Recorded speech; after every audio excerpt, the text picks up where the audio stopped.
बिस्मिल्लाहिर्रहमानिर्रहीम। अस्सलामु अलैकुम everyone, welcome back on easy learn. मैं उम्मीद करती हूँ कि आप सब ठीक ठाक होंगे, खैरियत से होंगे। तो चलें जी, हम चलते हैं आज के लेक्चर की तरफ।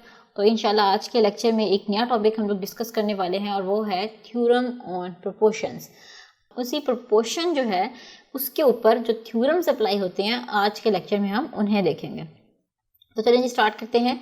If four quantities A B C D are in proportion, तो हम प्रोपोर्शन को तो हम कैसे लिख सकते हैं, ऐसे लिख सकते हैं ना। तो जो फर्स्ट थ्योरम है हमारे पास, that is theorem of invertendo. As the name suggest, नाम जाहिर कर रहा है इन्वर्टेंडो, यानी कि कुछ इन्वर्ट करेंगे इसमें। तो क्या होता है हमारे पास, A ratio B is equals to C ratio D, ये होता है हमारे पास प्रोपोर्शन। तो इसे हम ऐसे लिख सकते हैं, A over B is equals to C over D. तो थ्योरम ऑफ इन्वर्टेंडो क्या होता है कि ए और बी की जो जगह है वो इंटरचेंज हो जाए, ए की जगह बी हो जाए, बी की जगह क्या हो जाए, ए हो जाए। और इसी तरीके से यहाँ जो सी है इसकी जगह डी हो जाए, डी की जगह क्या आ जाए, ए आ जाए।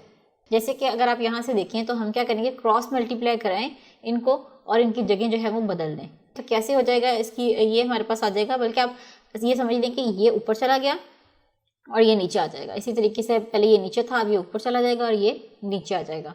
तो ये बन जाएगा जी हमारे पास b over a is equals to d over c।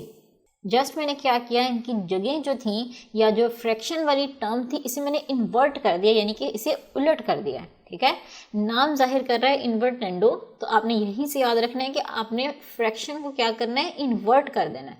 A over B था तो हमने क्या लिख दिया उससे, बी ओवर ए। सी ओवर डी था तो हमने क्या लिख दिया, डी ओवर सी। तो इसी तरीके से आपने यहाँ से भी अंडरस्टैंड करना है कि ए रेशो बी था, हमने बी रेशो ए कर दिया, यानी कि उलट कर दिया इनकी जगह आपस में। ए रेशो बी था, बी रेशो ए हो गया। इसी तरीके से सी रेशो डी था, क्या हो गया, डी रेशो सी हो गया, यानी कि उलट कर दिया। तो चलें जब हम एग्जाम्पल भी देख लेते हैं कि ये हमारे पास उसने एक एग्जाम्पल दिया, उसने कहा है कि प्रूव करें कि ये आना चाहिए इससे, और ये कैसे आएगा, bye the help of theorem of invertendo. तो चलें जी स्टार्ट करते हैं अपने इस एग्जाम्पल को। ओके जी, सो ये आ गई हमारे पास एग्जाम्पल 1। तो ये हमें दी गई है एक रेशो और उसने कहा है कि आपने जो है वो ये वाली रेशो बनानी है इससे। तो हमें पता है कि देखें, अगर आप यहाँ से थोड़ा गौर करें, अगर हम 3m और 2n, तो यहाँ पर 2n पहले आ गया है, 3m बाद में आ रहा है। तो इसका मतलब यहाँ पर हम क्या अप्लाई करेंगे, इन्वर्टेंडो थ्योरम। जस्ट इसने क्या किया है, जगह जो है वो इन्वर्ट की हुई हैं, तो हम भी जो है सिर्फ वही वाला थ्योरम। ये अभी तो आप एग्जांपल 1 जो है इन्वर्टेंडो थ्योरम के नीचे ना, तो आपको क्लियर होगा कि जो है इन्वर्टेंडो ही लगेगा, बट आपको पहचान आनी चाहिए और वो पहचान आपने खुद करनी है कि हम कैसे करेंगे। देखिए आपने यहाँ पे था 3m और 2n, तो यहाँ पर जो है 2n पहले आ गया, 3m बाद में चला गया। तो इसका मतलब इसने जगह क्या की, आपस में इंटरचेंज किए हैं। तो जो जगह इंटरचेंज होती हैं या जो फ्रैक्शन उल्ट हो जाती है वो होती है इन्वर्टेंडो में। तो इसका मतलब यहाँ पर कौन सा थ्योरम अप्लाई हो रहा है, इन्वर्टेंडो। तो अब जो है हम स्टार्ट करते हैं इसका सोल्यूशन। ये जो रेशो है इससे हम क्या लिख सकते हैं, ऐसे हम लिख सकते हैं ना, 3m by 2n is equals to, किसके इक्वल आ रहा है, p ओवर 2q के। अब हमने खुद से मेंशन करना है कि बाय इन्वर्टेंडो थ्योरम, और ये बताना है कि कौन सा थ्योरम हम लगा रहे हैं। ठीक है, बाय इन्वर्टेंडो थ्योरम क्या आ जाएगा हमारे पास। अब आप देखिए फ्रैक्शन आपने उलट कर देनी है, जस्ट फ्रैक्शन को इन्वर्ट करवा देना है। तो क्या आ जाएगा, 2n ऊपर आ जाएगा और 3m जो है वो नीचे आ जाएगा। इसी तरीके से दूसरी साइड पर भी 2q ऊपर आ जाएगा और p नीचे आ जाएगा। और जब हमने ये फ्रैक्शन की फॉर्म में लिख दिया, एट द एंड हमें इसे रेशो की फॉर्म में लिखना है। तो 2n ratio 3m is equals to 2q ratio p। तो यह था जी हमारा क्वेश्चन कि हमने यही प्रूव करना था। अब आप देख सकते हैं यहाँ से भी यही हमने प्रूव करना था और ये हमने प्रूव कर दिया है, और ये प्रूव है by the help of theorem of invertendo. तो ये हमारा फर्स्ट थ्योरम हो गया। तो अब हम मूव करते हैं अपने नेक्स्ट थ्योरम की तरफ, and that is theorem of alternendo. पहले इन्वर्टेंडो था, फ्रैक्शन को आपने इन्वर्ट किया था, अब है ऑल्टरनेंडो। अभी से भी देख लेते हैं क्या है। If a ratio b is equals to c ratio d, तो क्या होगा, a रेशो c हो जाएगा और b रेशो d हो जाएगा। ये देखिए यहाँ से मैं दोबारा बता देती हूँ, ये था ना हमारे पास A over B is equals to C over D. मैंने यहाँ से जो है वो डायरेक्ट लिखा है A over B is equals to C over D, यहाँ तक की अंडरस्टैंडिंग है। तो हमें क्या करना है कि ये वाला जो टर्म है इसे क्रॉस मल्टीप्लाई करवा देना है, इनकी जगह जो है वो इन्वर्ट करवा देनी है, ठीक है। तो ये हमारे पास हो जाएगा A over C is equals to B over D. तो इसको रेशो के फॉर्म में लिखें तो क्या आ जाएगा, A ratio C is equals to B ratio D. और ये देखें, आप देख सकते हैं कि A ratio C is equals to B ratio D. तो ऑल्टरनेंडो जो थ्योरम होता है इसमें हमें ये करना होता है कि ये वाली जो टर्म्स आ रही हैं इनको आपने क्या करनी होती है, इनकी जगहें जो हैं वो आपस में इंटरचेंज कर देनी होती हैं। ऑल्टरनेंडो थ्योरम में ये जो आप ये समझ लें कि जो फर्स्ट फ्रैक्शन है उसका डिनोमिनेटर और जो सेकंड फ्रैक्शन है उसका न्यूमरेटर, इनको जो है आपस में क्या कर देना है, हमने इनकी जगहों को इन्वर्ट कर देना है, आपस में बदल देनी है। बी की जगह सी चला जाएगा और सी की जगह क्या आ जाएगा, डी आ जाएगा। तो अगर फॉर एग्जांपल मैं अगर आपको कोई एग्जांपल लेके दिखाऊं, बल्कि चलें हम एग्जांपल 2 को ही सॉल्व करते हैं, नोटबुक की तरफ चलते हैं। Alright, so this is example number 2। हमें ये गिवन है और हमें प्रूफ क्या करना है, ये रेशो प्रूफ करनी है, ठीक है। तो आप देख सकते हैं ये आपने खुद, वैसे कि मैंने आपको बताया कि आपको पेपर में नहीं पता चलेगा कि आपने कौन सा थ्योरम यहाँ पे अप्लाई होगा, वो आपने खुद सोचना है। और वो कैसे सोचना है, देखिए फर्स्ट टाइम अपनी जगह पर है, ठीक है। 2Q और 5R जो है ये आपस में रिप्लेस किए हुए हैं, जो प्रूफ करना है उसमें ये रिप्लेस हुए हैं, यानी कि 2Q यहाँ चला गया, 5R यहाँ आ गया और बाकी 7S भी अपनी जगह पे। तो इसका मतलब यहाँ पर कौन सा थ्योरम लग रहा है, ऑल्टरनेंडो थ्योरम, ठीक है। तो चलें जी, अब हमें ये पता चल गया तो हम थ्योरम अप्लाई कर देते हैं। तो इस रेशो से मैं डायरेक्टली लिख रही हूँ, क्या आ जाएगा मेरे पास, 3P + 1 डिवाइडेड बाय क्या था, 2Q is equals to 5R divided by 7S। तो अब हम मेंशन करेंगे कि हम किस थ्योरम को जो है वो यूज़ करने वाले हैं, बाय यूजिंग ऑल्टरनेंडो थ्योरम।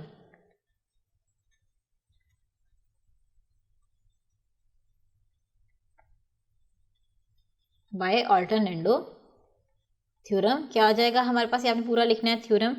तो आ जाएगा हमारे पास 3P + 1 डिवाइडेड बाय, इनकी प्लेसेस को आपने इंटरचेंज कर देना है। 2Q यहाँ था पहले, तो 2Q अब कहाँ चला जाएगा, ऊपर, और यहाँ पे 5R था तो इसकी जगह पर क्या आ जाएगा, इस जगह पर आ जाएगा 5R, ठीक है। तो ये हो गया 5R is equals to 2Q ऊपर चला गया और divided by 7S as it is रहा, ठीक है।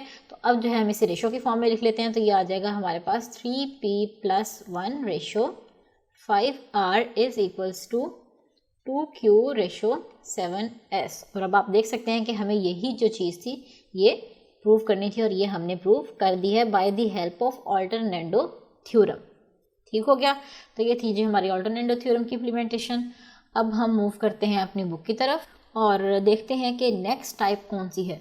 So the next type is theorem of componendo. Third theorem कौन सा है हमारे पास, कंपोनेंडो थ्योरम। कंपोनेंडो थ्योरम में क्या होता है कि ये हमारे पास एक मेन रेशो है, ठीक है। तो हमने करना इसमें क्या है कि एक दफ़ा 2 केसेस होते हैं इसमें हमारे पास। अब आप देख सकते हैं फर्स्ट केस में क्या किया है उसने, A + B कर दिया है, यानी कि अगर ये ऐसे है A over B is equals to C over D। तो थ्योरम ऑफ कंपोनेंडो कैसे बनेगा, फर्स्ट केस हमारा कि A + B कर दिया, यानी कि इसके डिनोमिनेटर के नीचे जो था या जो A के नीचे था हमने वो ऐड कर दिया और डिवाइडेड बाय जो है वो B एज इट इज़ रहेगा। और इसी तरीके से C + D कर दिया और divided by D as it is रहेगा।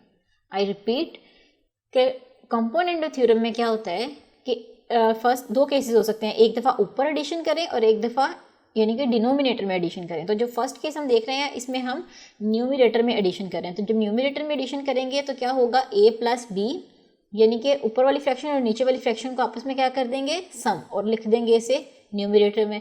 और इसी तरीके से यहाँ पर C और D का सम करेंगे और न्यूमरेटर में मेंशन कर देंगे और डिनोमिनेटर दोनों के एज इट इज़, ठीक है। इसी तरीके से जो हमारे पास सेकंड केस है वो होता है कि आपने डिनोमिनेटर में एडिशन करके लिखना है। जो ऊपर वाली टर्म्स है वो एज इट इज़ रहें, जो सम है वो डिनोमिनेटर में चला जाए। तो वो कैसे होगा, ऊपर वाला जो था A एज इट इज़ रहा तो सम जो है वो नीचे चला जाएगा। सम क्या था हमारे पास, A + B इन्हीं फ्रैक्शंस का सम करना है। जो भी फ्रैक्शन में आपको टर्म्स दी गई हैं आपने उन सारों का सम करना है, ठीक है। सो a प्लस बी इसका सम बन रहा था यहाँ पे, सो a प्लस बी नीचे आ गया। इसी तरीके से c ऊपर रहेगा और इस फ्रैक्शन का सम क्या बन रहा है, c प्लस डी, तो ये आ गया हमारे पास c प्लस डी। ये दोनों केसेस यही हैं बिल्कुल हमारे पास, जैसे उसने जो है वो रेशो की फॉर्म में लिखा है और मैंने जो है आपको फ्रैक्शन की फॉर्म में सॉल्व करके दिखाया, ठीक है। कंपोनेंडो थ्योरम में क्या हो रहा है, हमारे पास एक दफ़ा न्यूमरेटर में एडिशन हो रही है और डिनोमिनेटर जो है वो सेम है, और दूसरी दफ़ा क्या है, या तो आप जो है वो डिनोमिनेटर्स में एडिशन कर लें और न्यूमरेटर्स को सेम रख लें, ठीक है। तो अभी हम जो है वो एग्जांपल 3 करते हैं। तो आपकी जो भी अगर कोई कन्फ्यूजन रह गई है माइंड में तो आई होप सो कि वो क्लियर हो जाएगी। तो चलें जी, चलते हैं हम अपनी नोटबुक की तरफ। ऑलराइट जी, सो दिस इज़ एग्जांपल 3। आप देख सकते हैं कि हमें जो है उसने एक रेशो दी है और कहा है कि इस रेशो से आप ये चीज़ को प्रूव करें। तो अगर हम थोड़ा गौर करें, जैसे कि मैंने आपको हर दफ़ा बताती हूँ कि आपने जो है ये खुद गौर करना है कि क्या बन रहा है और कैसे बन रहा है और कौन सा थ्योरम इम्प्लीमेंट होना है। तो हम यहाँ पे क्लियरली देख सकते हैं कि जो रेशो का फर्स्ट पार्ट है this is m plus n plus 3। तो ये कैसे बनेगा, ये देखिए m प्लस 3 प्लस n, यानी कि इसने न्यूमरेटर में क्या की है, एडिशन, और उसके बाद जो सेकेंड रेशो है दैट इज़ सेम, इसमें कोई चेंज नहीं है। इसके अलावा जब हम नेक्स्ट मूव किए हैं तो यहाँ पे भी उसने क्या किया है, इन दोनों का सम करवा दिया, p प्लस q माइनस 2, ये देख रहे हैं आप, और जो फोर्थ टर्म है दैट इज़ अगेन सेम। तो ये केस होता है हमारे पास थ्योरम ऑफ कंपोनेंडो में। और इसने कौन सी वाली एडिशन की है, हमारी फर्स्ट केस वाली एडिशन, यानी कि इसने न्यूमरेटर्स में एडिशन की है और डिनोमिनेटर्स जो हैं वो एज इट इज़ रखे हैं, उनको नहीं छड़ा, यानी कि फर्स्ट केस बन रहा है हमारा। तो चलें जी, हम लिख लेते हैं अपनी इस रेशो को यूज़ करते हुए अपनी पहले फ्रैक्शन की फॉर्म में लिख लेते हैं। तो हमारे पास आ जाएगा m प्लस 3 डिवाइडेड बाय क्या है, n is equals to p over q minus 2। ये हमारी रेशो से फ्रैक्शन बन गई है। इसके बाद हमने क्या लिखना है यहाँ पे, by componendo theorem, by componendo theorem, ठीक है। ये आपने पूरा लिखना है थ्योरम। तो कंपोनेंडो थ्योरम क्या कहता है कि आप न्यूमरेटर और डिनोमिनेटर का सम करें और उसे लिख दें न्यूमरेटर की जगह पर। तो हम सम कर लेते हैं, ये आ जाएगा m प्लस 3 प्लस n हो गया, और डिनोमिनेटर जो है वो सेम रहा। इसी तरीके से हमने यहाँ पर भी p प्लस q माइनस 2 किया और डिनोमिनेटर जो है वो सेम रहा। तो अब हम देखें, हमें चाहिए m प्लस n प्लस 3, तो इसे थोड़ा तरतीब दे लेते हैं। तो ये आ जाएगा हमारे पास m plus n plus 3 divided by n is equals to p plus q minus 2 divided by q minus 2। तो इसको रेशो की फॉर्म में लिख लेते हैं। तो ये हमारे पास आ जाएगा m plus n plus 3 ratio n proportion या इक्वल का साइन लगा लें आप, एक ही बात है, p plus q minus 2 ratio q minus 2। अब आप देख सकते हैं कि क्लियरली हमें यही जो चीज़ थी यहाँ पर प्रूव करनी थी, जो हमने यहाँ पर प्रूव की है, and this is possible by the help of componendo theorem.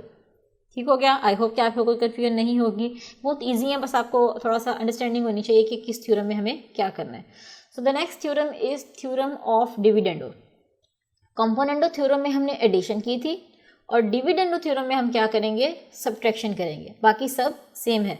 जैसे कि मैं अभी आपको करके दिखाती हूँ क्या हो रहा है यहाँ पर। ये देखिए, इसको हम लिख लेते हैं a over b is equals to किसके था, c ओवर d के। तो डिविडेंडो थ्योरम क्या है, ये देखिए आप, कंपोनेंडो में हमने एडिशन की थी न्यूमरेटर और डिनोमिनेटर की, लेकिन यहाँ पर हम क्या करेंगे, सब्ट्रैक्शन करेंगे। So a numerator minus denominator divided by same, इसी तरह equal to c minus d divided by d। ये हमारा फर्स्ट केस हो गया है। और इसी तरीके से हमारा सेकंड केस आएगा कि आप जो है यही जो सब्ट्रैक्शन है ये डिनोमिनेटर में लिख दें, और वो कैसे होगी, a ओवर क्या आ जाएगा अब यहाँ पे, न्यूमरेटर माइनस डिनोमिनेटर। अब आपने ये नहीं कर देना कि b माइनस a कर दे, नो, न्यूमरेटर माइनस डिनोमिनेटर करना है, और न्यूमरेटर है a, तो ये आ जाएगा a माइनस डिनोमिनेटर क्या है, b। इसी तरीके से यहाँ पर भी न्यूमरेटर माइनस डिनोमिनेटर। तो आप देख सकते हैं कि ये हमारा फर्स्ट केस बन रहा है और ये मैंने लिख दिया यहाँ पे फ्रैक्शन के केस में हमारा सेकंड केस बन रहा है। तो फ्रैक्शन के केस में मैं आपको इसलिए करवा रही हूँ ताकि जो है आपको बेटर अंडरस्टैंडिंग हो जाए। जो है रेशो की फॉर्म में इतनी बेटर अंडरस्टैंडिंग नहीं आती जितनी बेटर अंडरस्टैंडिंग हमें फ्रैक्शन की फॉर्म में लिख के आती है। एंड आई होप कि आपको यहाँ से देख के ये चीज़ क्लियरली अंडरस्टैंड कर रहे होंगे अब कि ये वाली जो टर्म है कैसे आई है। बस आपने क्या करना है, इसके बाद ये जो फ्रैक्शन ऐसे आपने रेशो की फॉर्म में लिखना है तो आपकी ये वाली टर्म बन जाएगी। फ़र्क सिर्फ इतना है कंपोनेंट और डिविडेंडो में कि कंपोनेंटर में हम एडिशन करते हैं न्यूमरेटर और डिनोमिनेटर की, जबकि डिविडेंडो में हम सब्ट्रैक्शन करते हैं। तो चलें जी अब हम इसी से रिलेटेड एग्जाम्पल 4 को देख लेते हैं। तो चलें जी स्टार्ट करते हैं हम एग्जाम्पल 4 को। ये जो हमारे पास गिवन रेशो है इससे हम पहले फ्रैक्शन की फॉर्म में कन्वर्ट कर लेते हैं। तो ये आ जाएगा m+1 divided by n-2 is equals to 2p+3 divided by क्या था 3q+1। जस्ट मैंने क्या किया, इसको मैंने फ्रैक्शन की फॉर्म में लिख लिया है। तो आप यहाँ से देख सकते हैं कि हमें जो है m-n+3 चाहिए, यानी कि जो भी एडिशन या सब्ट्रैक्शन की है उसने वो क्या की है, फर्स्ट सेक्शन में किया है। और अब आप देख सकते हैं कि इसने क्या किया, यहाँ पर सब्ट्रैक्शन की है, एडिशन नहीं की। अगर सब्ट्रैक्शन करेंगे तो ही ये चीज़ बन रही है। तो इसका मतलब यहाँ पे कौन सा थ्योरम लग रहा है, थ्योरम ऑफ डिविडेंडो। तो हम जो है अब यहाँ पर थ्योरम ऑफ डिविडेंडो को अप्लाई कर लेंगे। तो ये आ जाएगा bye theorem of dividendo, subtraction कर दें न्यूमरेटर माइनस डिनोमिनेटर, तो ये आ जाएगा m+1 minus n-2, denominator as it is, ये देखिए n-2 एज इट इज़ आ रहा है, तो ये आ गया हमारे पास as it is equals to, इसी तरीके से यहाँ पर भी 2p+3 माइनस 3q+1, डिनोमिनेटर में क्या है 3q+1 आ रहा है, यस 3q+1 आ रहा है, उसे हमने नहीं छेड़ा। तो अब हम क्या करेंगे कि ये जो ब्रैकेट्स हैं इन्हें ओपन कर लेंगे। तो ये आ जाएगा हमारे पास m+1 minus n+2 divided by क्या है n-2 इज इक्वल्स टू, यहाँ पर भी ओपन कर लें bracket, 2p+3 minus 3q-1 divided by क्या है 3q+1। तो अब आप यहाँ से देख सकते हैं ये जो टर्म्स जो है वो सॉल्व हो रही हैं, ये और ये सॉल्व हो रही हैं हमारे पास। तो हमने क्या किया, m-n+3 लिख लिया यहाँ पर, और नीचे क्या था n-2, और ये किसके इक्वल बन रहा है 2p-3q। अब आप देख सकते हैं कोई भी सॉल्व नहीं हो रहा यहाँ से, तो यहाँ पे आ जाएगा 2p-3q, 2p-3q, और ये कांस्टेंट सॉल्व हो रहे हैं। तो 3-1 क्या आ जाएगा हमारे पास 2 आ जाएगा, तो यहाँ पर हो जाएगा हम +2 डिवाइडेड बाय क्या है 3q+1 as it is. And the last step is कि जब हमारा सॉल्व हो जाए तो हमने इसे किससे लिखना होता है, रेशो की फॉर्म में। तो ये आ गया m-n+3 ratio n-2 is equals to, किसके इक्वल है 2p-3q+2 रेशो 3q+1 के। तो अब आप जो है वीडियो को पॉज करके भी देख सकते हैं कि हमने जो प्रूव करना था वो भी यही था, और जो हमने एट द एंड सॉल्व करके निकाला है अपना सॉल्यूशन वो भी यही है, ठीक है। और यही चीज़ हमें प्रूव करनी थी, और सो हमारा सॉल्यूशन यहाँ पे कंप्लीट हो गया है इस एग्जांपल का। तो ये था जी हमारा आज का लेक्चर, और आई होप कि आपको इन चारों थ्योरम्स की समझ में आ गई होगी। हमारा जो है अब एक थ्योरम बच गया है जो कि है theorem of componendo and dividendo. तो वो जो थ्योरम है इंशाल्लाह वो हम लोग जो है अपने नेक्स्ट लेक्चर में करेंगे। आज के लेक्चर में बस इतना ही है कि आपने जो है इसकी प्रैक्टिस करनी है अच्छे से, और आपको पता होना चाहिए कि चारों थ्योरम्स क्या हैं विद एग्जांपल्स, ठीक है। तो इंशाल्लाह हम लोग कल के लेक्चर में अपना 5th थ्योरम डिस्कस करेंगे। तब तक के लिए आप हमें दुआ में याद रखिएगा। अल्लाह हाफ़िज़।